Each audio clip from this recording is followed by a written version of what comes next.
This is Movie Tone. Lionel Gamlin reporting.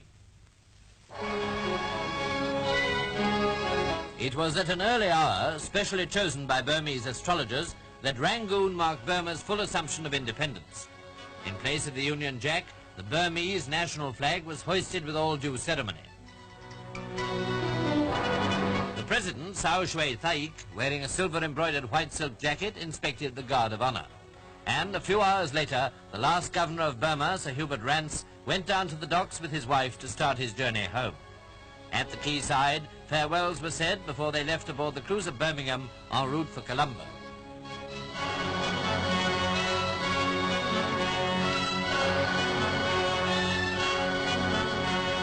Rangoon's celebration lasted for several days. Aboard the ceremonial barge, with dancing girls in attendance, the President was carried round the lakes while hundreds of Burmese crowded the banks.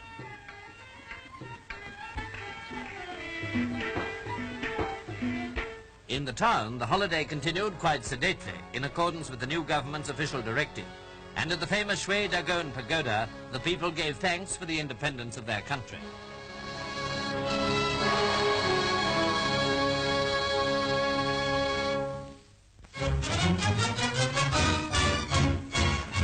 In his message,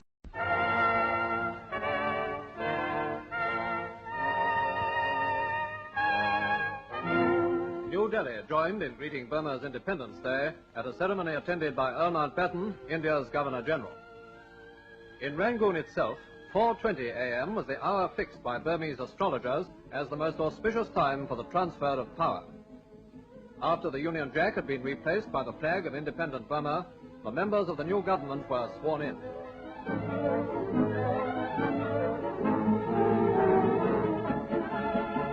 At Government House, Sir Hubert Rance, the last British governor in Burma, joined with the President, Sao Shui Thaik, in a review of troops.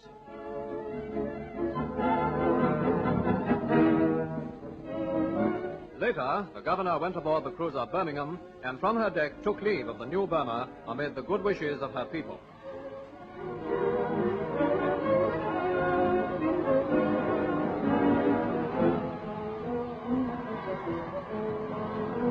A special presentation to the Burmese president was a new car, the gift of the British government.